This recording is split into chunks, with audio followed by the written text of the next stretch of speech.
Pessoal, eu vou falar para você sobre o cultivo protegido. Vou falar sobre alguns aspectos relacionados ao manejo, com foco na cultura da videira.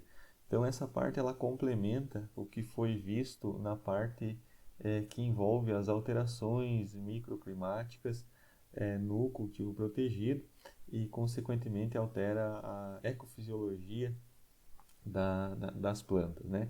Então a gente viu anteriormente que o cultivo protegido ele altera a, o microclima, né? Altera questões microclimáticas, fazendo com que a planta se comporte fisiologicamente com algumas alterações em relação ao cultivo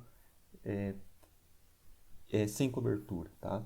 Então, nessa videoaula eu vou falar alguns aspectos relacionados ao manejo fitossanitário na cultura da videira, com o cultivo coberto, né? Algumas informações aí geradas pela pesquisa e também alguns aspectos de maturação da uva sob cobertura, tá? Antes, é importante a gente relembrar, né, ou ter ciência que o cultivo protegido ele é um sistema de produção, por isso que está dentro dessa disciplina chamada sistema de produção, que tem também um nome chamado plasticultura, que é o cultivo, né, de plantas com cobertura plástica, né, muito usado em hortaliças, né, e agora nos últimos, diria, no Brasil aí nas últimas 2 décadas, né, o cultivo de frutíferas, especialmente a, a videira, né? E também morango e outros frutos, né? Com esse sistema envolvendo plasticultura que altera as questões ecofisiológicas, desculpa, e também causarão impactos, né? Alterações, mudanças no manejo fitossanitário e fitotécnico, tá? Então nós vamos falar bastante desses dois aspectos aqui nessa videoaula. Com relação às vantagens do cultivo protegido, tá? ou da plasticultura, então se tem um aumento no rendimento, na qualidade dos produtos, dos frutos, tá? E consequentemente na receita gerada. Tá? Então o pessoal que cultiva uva, principalmente uva de mesa, né? Tem um rendimento elevado, comercializando, né, também os frutos para é, a finalidade de consumo in natura. Então tem um alto rendimento. Morango também, tá? Então são culturas que são muito viáveis, né, sob cultivo protegido. Tem economia de água em função de reduzir a evapotranspiração, tá? A cobertura reduz a evapotranspiração. E tem um reduzido uso de pesticidas, tá? Então reduz custo, tá? E também, consequentemente, será possível produzir produtos mais saudáveis. Aqui nesse ponto eu vou chamar bastante atenção para alguns resultados ali que eu vou apresentar depois, que na Serra Gaúcha está ocorrendo algo interessante, né? O pessoal tem usado muito pesticida aplicado quase que da mesma forma que o cultivo convencional, e isso acarreta alguns problemas que eu vou discutir mais adiante, tá? Então, a, a finalidade, né, uma das vantagens do cultivo protegido, ele não está sendo efetivo para alguns produtores da Serra Gaúcha, onde foi feito um estudo bem interessante que eu vou apresentar na sequência, tá? Tem possibilidade de produzir o ano todo, tá? Então a alteração microclimática ali favorece isso aqui para algumas culturas, logicamente, não para todas, né? Então, de maneira geral, né, ele favorece, né, uma ampliação no período de produção, tá? Então, aproveita aí épocas de preço mais alto, né, onde não se tem uma disponibilidade grande de frutos na região, tá? Bom, falando então específico da videira, gente, eu achei um estudo publicado ali pela Secretaria da Agricultura do Rio Grande do Sul, pela Atuada e colaboradores, né? Tem pesquisadores da Embrapa também, e da Secretaria da Agricultura do Rio Grande do Sul, fizeram um estudo bem interessante, levantando algumas características do cultivo protegido da videira em Bento Gonçalves e Caxias. Tá? Então, aqui o primeiro informação que eu apresento aqui, que eles trouxeram, depois eu deixo esse material disponível também no Moodle, né, a publicação na íntegra, para vocês lerem, né, com mais calma, né. Aqui eu vou passar as informações gerais, né, lá vai ter um pouco mais discutido, tá? Então, o que eles trazem de primeira mão aqui é o tipo de plástico que eles usam, os produtores têm usado, né? Então, mais da metade usa ráfia, tá? E menos da metade usa liso ou uma mistura de ráfia e liso, tá? Então, aqui tem separado para as duas cidades, né? Mas, os dois municípios, mas, de maneira geral, dá para concluir, né, que se mais utiliza a ráfia, tá?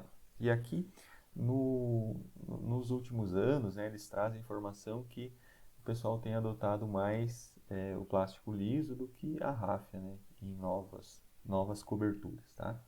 Aqui tem então o ano da implantação do parreiral com a cobertura, tá? Então se utilizava mais ráfia aqui, principalmente tanto em Caxias quanto em Bento, e aí depois nos últimos anos aí tem se usado mais o plástico liso, tá? Que variedades são produzidas na cobertura plástica, né? Então, basicamente aí, a maioria dos produtores produz uva Itália, Niagara Rosa e Rubi. Daria para dizer que essas são as que predominam aí em mais da metade dos produtores, tá? Aí depois tem outros, né? Niagara Branca, Bemitaca, Ribol, Alfonso e provavelmente tem outros aqui que ficaram fora, né? Com menor percentual, tá? O que então se tem de vantagem, né, no cultivo protegido da videira? A melhor qualidade visual dos frutos, tem um período de colheita estendido, o potencial turístico é muito grande na cobertura, tá? Então, na, na beira das estradas, né, na beira dos asfaltos, é muito comum então ter o comércio, né, o turismo, o colhe e pague, né, de videira de mesa, né, de uva de mesa, pelos turistas. Então isso ajuda a rentabilizar melhor a propriedade rural, tá? Permite então uma exploração turística interessante. Bom, com relação ao manejo da cobertura, né, aqui tem algo interessante que eles trazem também, que o ideal é manter a cobertura limpa, né? Limpar a cobertura, o plástico, né? Porque ele vai perdendo a transmissividade, vai sujando e vai diminuindo, né, a transmissividade, ou seja, o quanto passa de luz. Essa informação que eu tinha trazido também na outra disciplina, né? Que é o quanto é reduzido, né? O quanto transmite de luz um plástico quando ele é novo, quando ele está no primeiro ano, segundo ano, terceiro e quarto ano. Vocês podem ver que, à medida que o tempo vai passando, vai diminuindo a transmitância, ou seja, vai reduzindo a quantidade de luz que chega na planta, e aí muito por sujeira, envelhecimento, né, dano dos pesticidas que são aplicados, tá? Então, alguns produtores fazem a retirada e recolhimento no inverno, depois fazem a limpeza, tá? Do plástico, né? E aí colocam de novo. Só que é algo que demanda mão de obra, então nem todos fazem, então é algo bem custoso, né? Então não é uma prática tão, diria, simples de fazer, que acaba que muitos produtores não fazem. Então aqui eles trazem uma imagem aí da cobertura plástica com bastante sujeira, né? Depósito de poeira, produtos químicos. Aqui ela rasgada já, provavelmente pela ação do vento. E aqui uma estrutura, uma videira bem limpa, né, com plástico relativamente novo. Eles fizeram uma pesquisa, então, com vários produtores e teve visitas, né, visita em loco para entrevistar esses produtores e entender melhor, né, as características de cultivo, né, o manejo sanitário e fitotécnico. Eles fizeram então um cadastro prévio, né, de todos, né, os produtores. E depois eles foram fazer a visita. O que eles notaram? Então eles relatam no estudo que alguns produtores, um percentual de 7%, eles relataram que desistiram do cultivo de uva coberta nesse meio tempo. Tá? E aí o que eles relatam, né, de motivos? Né? O aumento na mão de obra e doenças em relação ao cultivo convencional. Então aqui já tem um ponto que chama atenção. Eles relatam então a ocorrência de doenças, o manejo, né, sendo dificultado em relação ao convencional. A plasticultura, o cultivo protegido, ele vem justamente para reduzir a incidência de doença, porque as plantas vão estar protegidas da água da chuva. Então, tendo menos molhamento foliar, vai ter menos doença. Entretanto, isso não está ocorrendo e pode ser, então, pelo não manejo adequado, tá, das plantas. Outro ponto, falta de conhecimento e assistência técnica, tá? Então, isso que leva, né, a plasticultura, o cultivo de videira não ter um sucesso adequado, né, não ter as suas vantagens, é atribuído, né, em grande parte à falta de conhecimento, à falta de assistência técnica, que não permite o produtor executar o cultivo de maneira adequada e obter todas as vantagens do cultivo protegido. Tá? Então, esse é um ponto bastante crucial no cultivo coberto e, logicamente, em qualquer outra forma de cultivo. Tá? Então, eles relatam ali, eu até copiei na íntegra aqui do estudo, então, que nota-se uma deficiência na busca e na adoção de informações técnicas no manejo de vinhedos sob cobertura plástica na região. Tá? Então, é algo que é preocupante e, ao mesmo tempo, é uma oportunidade, né, para profissionais se especializarem nessa área para atender e divulgar informações sobre o manejo adequado da videira sob cobertura plástica. Tá? Muito bem, com relação ao manejo fitossanitário, se relata aí 14, 20 aplicações aí por ciclo no cultivo convencional, e no cultivo coberto aí de 2 a 4, às vezes nenhuma. Isso aqui alguns estudos mostram, né? E isso é o que preconiza o cultivo protegido, né? Reduzir o número de aplicações. Por quê? Porque a planta sob cobertura plástica ela não vai ter o molhamento foliar pela água da chuva. Vocês observem aqui na figura A, sem molhamento, depois de uma chuva, e na figura B, a folha molhada. Então isso aqui é água livre, condição que dá possibilidade, né, dos fungos se desenvolverem e causarem a infecção. Tá? Então isso é o que se preconiza, mas não é o que está ocorrendo, né, na maioria dos produtores, né, da Serra Gaúcha com relação à aplicação de produto químico, né, para controle de doenças. Tá? Bom, antes de nós falar isso, é importante também vocês terem claro que mesmo aplicando menos aplicações, há uma maior presença de resíduos de pesticidas nos frutos devido à cobertura, tá? A cobertura plástica, ela não deixa, ela filtra a radiação ultravioleta e também não deixa a água da chuva lavar a folha. Esses dois fatores reduzem a degradação do produto que está ali na folha, no fruto, tá? Então, a molécula é degradada pela radiação ultravioleta e também ela é lavada pela água da chuva. Não tendo esses dois fatores, a molécula fica presente por mais tempo. Tá? Então, isso é um ponto bastante importante a se considerar no cultivo protegido, que não se tem, então, dose e carência específica para o cultivo protegido. Tá? Então, isso é um problema. Então, o que vem no registro dos produtos químicos é para o cultivo a céu aberto. Então, tem lá o período de carência, etc., e as informações de dose para o cultivo a céu aberto. Para o cultivo protegido não se tem. Vamos voltar a falar um pouco mais disso na sequência. Tá? As pulverizações que são recomendadas dentro do cultivo protegido em pontos que ocorre molhamento. Né? Então, locais, né, do vinhedo onde tem molhamento, essa pulverização deve ser direcionada para isso. Tá? Bom, o que se tem então de redução aí de doenças de cacho? Tá?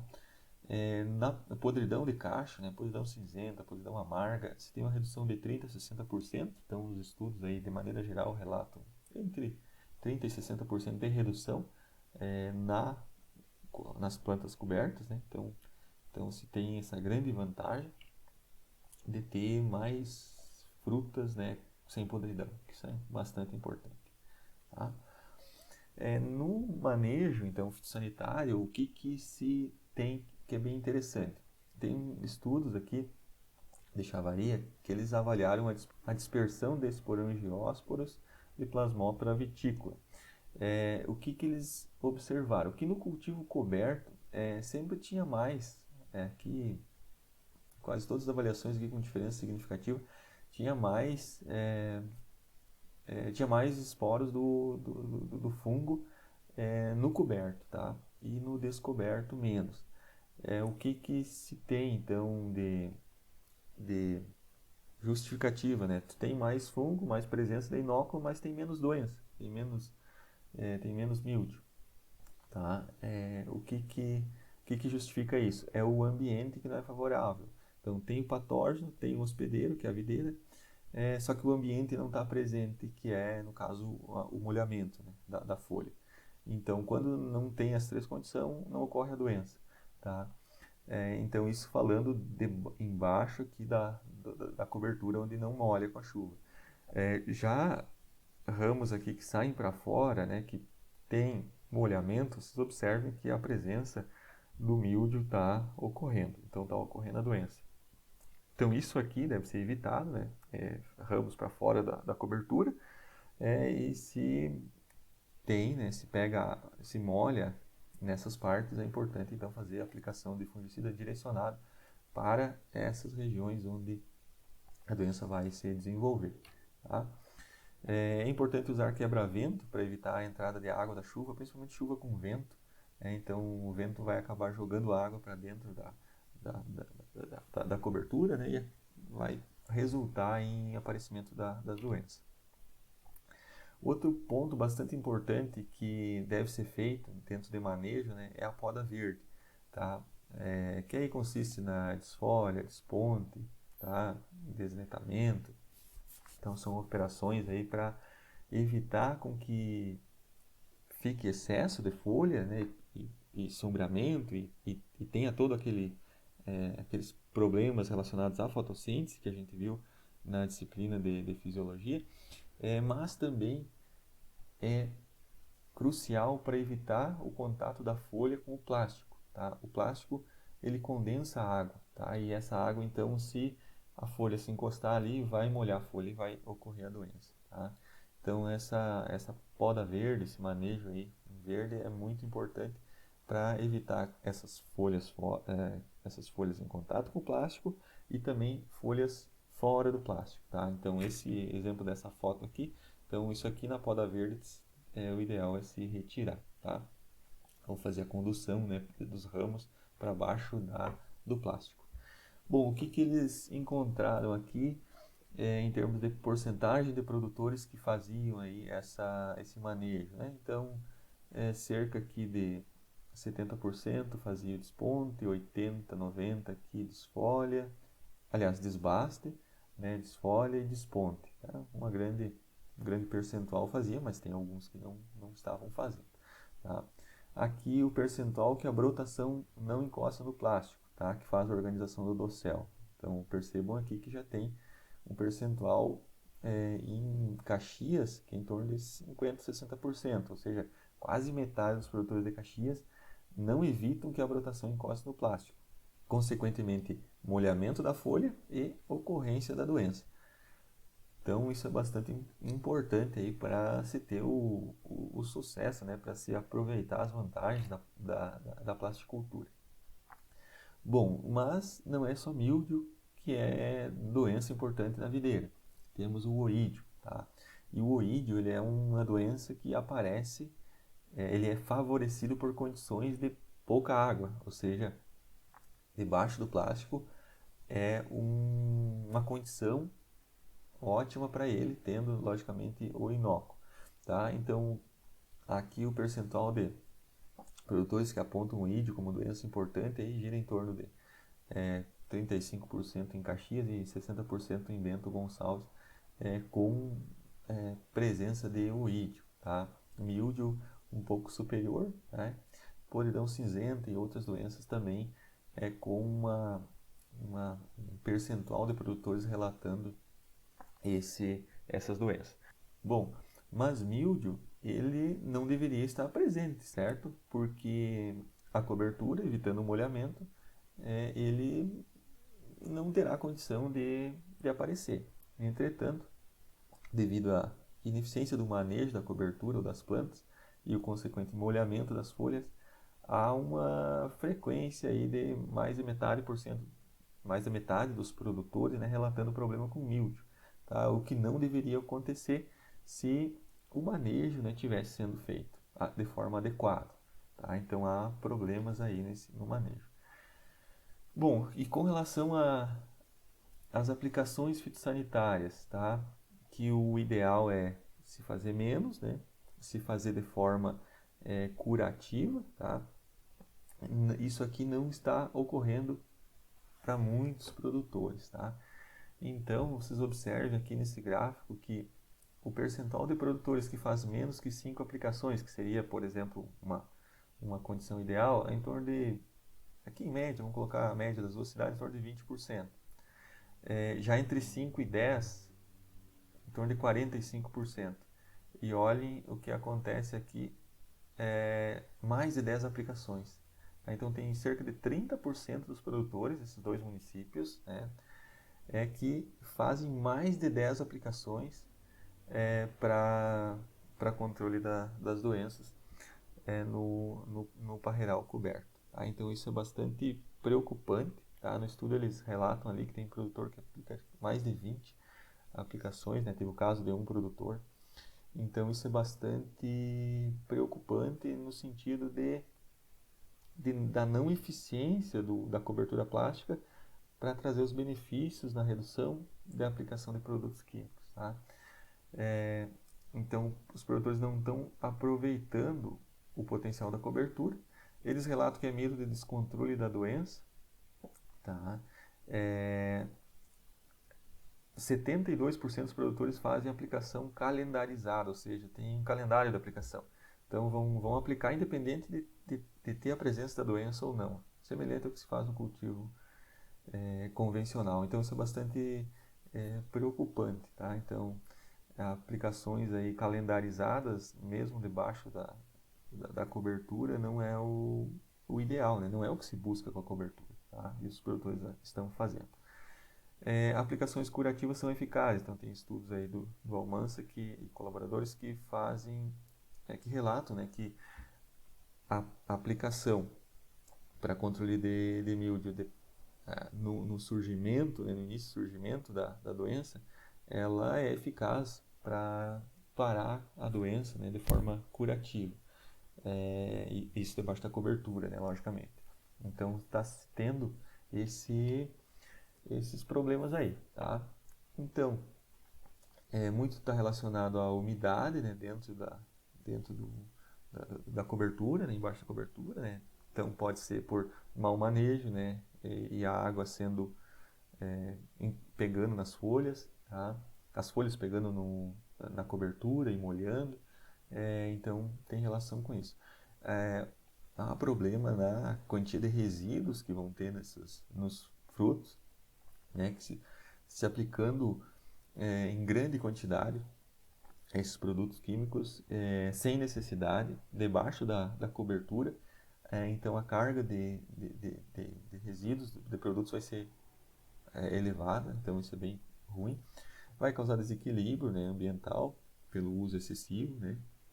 Os produtos químicos são ferramentas importantes na agricultura, entretanto, devem ser utilizados dentro das recomendações, dentro de uma lógica a não provocar esses desequilíbrios. Tá? Pode causar dano no plástico também. O plástico ele é sensível a alguns compostos, né, que os produtos químicos têm, né, alguns elementos. E o custo vai ser mais alto para o produtor que vai estar fazendo isso aqui, né, sem necessidade. Tá?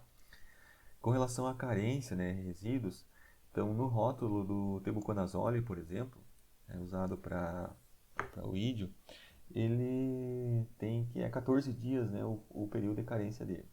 Então tem uns estudos que mostram aí que debaixo da cobertura ele demora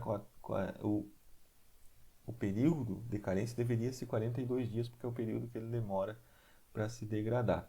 Tá? Então eu trago aqui já esse gráfico, né, que mostra aqui o trabalho onde eles avaliaram a porcentagem de ingrediente ativo aqui, sem cobertura. Então chega aqui em 50% em mais ou menos 14 dias. Já com a cobertura ele leva em torno de 42 dias aqui para chegar em 50% do ingrediente ativo. Tá? Então percebo que ele demora mais para se degradar. Aqui captam também sem cobertura, né? E com cobertura. Então percebo que com cobertura há uma presença maior ao longo do tempo no, na uva coberta, tá? Como vocês podem ver aqui. Então uva coberta, uma maior quantidade do ingrediente ativo. Então isso é bastante importante, né? Vocês terem esse conhecimento, saberem, porque quando vocês vão estar no papel de produtor ou dando assistência para o produtor, é importante considerar isso. É importante cuidar o manejo desses cuidados de evitar o molhamento das folhas embaixo da cobertura plástica para evitar a ocorrência de doenças, né? E, logicamente, evitar a aplicação de fungicidas, né, calendarizados sem a necessidade e causando aumento de custos para o produtor e contaminando frutos e o ambiente, tá? Bem, vou falar um pouquinho da irrigação, que entra na parte de manejo, né? Então, essa informação a gente já viu na outra disciplina, né? Que é a diferença de umidade entre a linha, né? Que vai ter mais umidade, principalmente a camada superficial, em relação à linha, né? Então, a entrelinha tem mais água do que a entrelinha, por causa da cobertura, né? Protegendo da chuva aqui. E aqui é o que esses gráficos mostram aqui. Então, no A aqui, nesse gráfico A, é na linha, né? Então, vocês percebam aqui que há uma menor diferença, né? Entre o zero aqui seria o solo, né? Com umidade adequada. Então, aqui ele está abaixo da umidade adequada em todas as camadas, né? Todas as camadas, 10, 20 e 30. Exceto aqui na de 30 centímetros, ou seja, em profundidade, na de 30 e na de 20, aqui em algumas datas, né, de avaliação. Vocês percebem que está muito próximo. Ou seja, há uma menor umidade na camada aqui superficial, mas em camada mais profunda a umidade ela é muito próxima, né, do zero ali, ou seja, muito próximo de não ter déficit hídrico, porque a água que cai aqui, ela acaba percolando, né, e vai chegar nessas camadas aqui mais profundas do solo, né? Então, mesmo na linha, então se tem uma disponibilidade hídrica não tão baixa assim, né, em camadas mais profundas. E aqui na entrelinha, né, então está sempre, quase todas as datas de avaliação aqui que eles avaliaram, né, está sempre acima do zero, ou seja, a umidade acima, né, da, do padrão ali, tá? O que eles trazem aqui? Aqui estudos aí também de Chavaria e da Latauada, que na verdade aqui os relatos, né, do estudo da Latauada, tá? Essas informações aqui anteriores dos trabalhos do Chavaria. O que o pessoal tem feito, né, na Serra Gaúcha? Irrigação sem monitoramento da umidade no solo, tá? Então eles relatam, a maioria então tem sistema de irrigação, mas acaba não fazendo monitoramento. Então investe um dinheiro alto, só que não monitora adequadamente. Então pode estar desperdiçando, irrigando sem necessidade. Tá?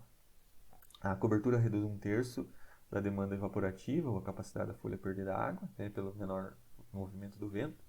Tá? Então se tem uma menor demanda evaporativa no cultivo coberto.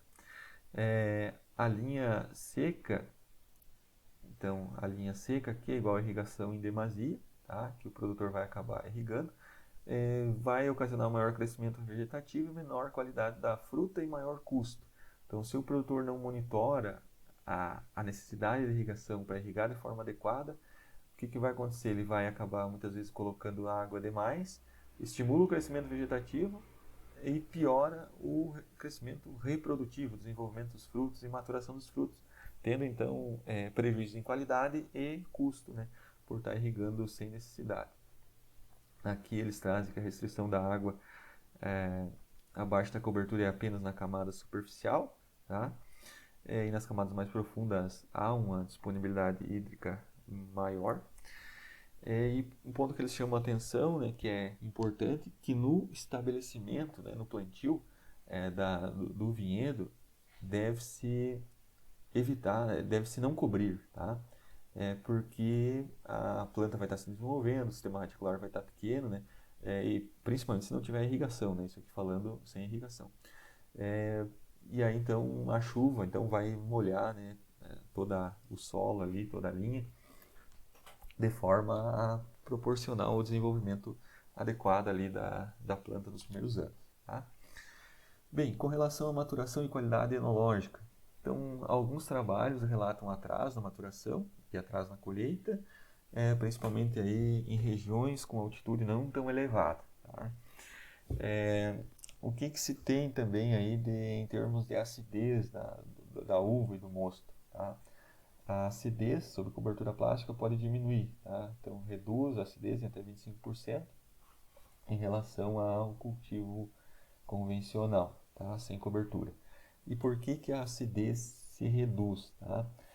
A enzima que degrada o ácido málico, que é o ácido que está presente na uva, ela é estável até 46 graus, ou seja, um aumento da temperatura que ocorre com a cobertura plástica, né, ele não vai evitar a degradação do ácido málico. Então, o ácido málico ele vai estar se degradando mais em temperatura mais alta. E o fosfenolpiruvato, que é o precursor do ácido málico, ele tem a concentração reduzida em temperatura superior a 38 graus. Então, se embaixo do dossel atinge 38 graus, o composto que dá origem ao ácido málico ele vai ser reduzido, ou seja, não vai estar sendo produzido. Consequentemente, ácido málico não estará sendo produzido, ou estará sendo produzido em menor concentração. Além disso, a enzima que degrada o ácido málico vai estar degradando o ácido málico. Então, isso potencializa a redução da acidez em temperaturas mais altas, que é o que ocorre embaixo da cobertura, tá?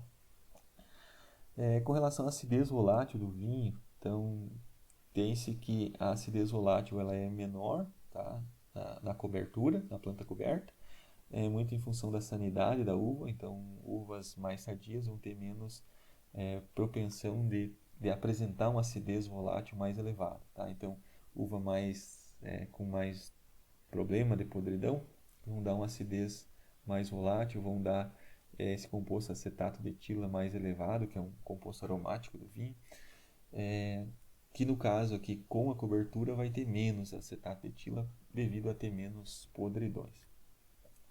Tem um trabalho aqui do Chavaria que eles avaliaram aqui na Moscato Giallo, em 540 metros de altitude, e o que eles viram? Eles viram uma redução eles observaram, né, uma redução no teor de grau Brix, e também uma redução no pH aqui do mosto, tá? No vinho, que eles observaram aqui, que eles destacam a redução na acidez volátil, né, bem significativa, bem grande, com a cobertura. Tem um outro trabalho aqui um pouco mais recente, de Vanderlyn e colaboradores, que avaliaram na Cabernet Sauvignon e na Merlot com cobertura em Rancho Queimado, numa altitude de 1.000 metros acima do nível do mar. Eles observaram aí um resultado um pouco diferente do que foi encontrado em outras regiões de menor altitude. Diferente em que sentido? Tá? No sentido de que o teor de açúcar na uva coberta, os sólidos solúveis, foi maior aqui na coberta. E a acidez, né, se manteve menor na coberta. Então, a acidez menor na coberta é o que ocorre tanto em menor altitude quanto em alta altitude. Já o teor de açúcar, né, em altitudes elevadas aqui, a cobertura foi benéfica para acumular mais açúcar na uva, tá? Então aqui tem os dados, né, da Cabernet com cobertura e sem cobertura. Então vocês podem ver que sólidos solúveis 21,6 graus Brix contra 20,5. Então 1,1 grau Brix maior na com cobertura. Então isso é bastante importante porque esse açúcar vai se transformar em álcool, né, para o vinho. Então esse 1 grau Brix, 1 e pouco, né, aqui na Merlot também, o mesmo comportamento. Ele é importante, né, para a qualidade enológica. Tá? O pH um pouquinho mais alto, né, tanto nas duas situações, e a acidez é menor com cobertura. Maturação fenólica teve um aumento de polifenóis na cobertura, tá? Tanto na Merlot quanto na Cabernet. É um resultado que foi diferente nas duas variedades, né? Que na Merlot teve um aumento no resveratrol, que é um composto bastante importante, né, para a saúde humana, para a defesa da planta. E na Cabernet Sauvignon teve uma redução na cobertura. Mas tem a ver com a presença de doenças, então foi provavelmente algum fator ali que mudou entre as duas cultivares, né, que deu essa diferença. O que os autores concluem, então? Que a maturação dos vinhos, que a maturação das uvas para a elaboração de vinhos de qualidade, ela não foi prejudicada com a cobertura na região de altitude, tá? Em resumo aí desse trabalho. Aqui eles trazem também, aqui está a localização do arquivo, né? Se vocês quiserem buscar na internet, eu deixo no Moodle também, né, disponível. Eles trazem aqui uma avaliação bem interessante de vários parâmetros climáticos aqui. E a comparação. Essa linha pontilhada é o descoberto e a linha contínua aqui é o coberto para cada parâmetro aqui. Então vamos ver aqui. Dias de chuva. Tá? Então 81 para o descoberto e 0 para o coberto. Né? Não teve, né, chuva. Precipitação também maior no coberto, no descoberto, né, logicamente, e 100 no coberto. Radiação solar, então maior radiação no descoberto do que no coberto, maior radiação fotossinteticamente ativa no coberto do que, desculpa, no descoberto do que no coberto, maior amplitude térmica no coberto, tá? Então, provavelmente devido à temperatura, né, se tem um aumento maior na temperatura máxima, observe aqui 25,6 contra 23,3, né? Então, temperatura maior no coberto acabou contribuindo aqui para uma maior amplitude térmica. A amplitude térmica é importante para a maturação de frutos, né, como vocês devem lembrar. Então, esses fatores, né, climáticos acabam afetando a qualidade de maturação, tanto tecnológica quanto fenológica da uva, e resultou aí numa qualidade adequada para a vinificação. Bem, então esse é um apanhado aí, geral sobre os aspectos ali de manejo sanitário, fitotécnico e de maturação da uva em cobertura plástica. Tá? Então, em outras videoaulas eu vou falar de outras culturas e alguns aspectos relacionados ao manejo dentro desse sistema de produção plasticultura.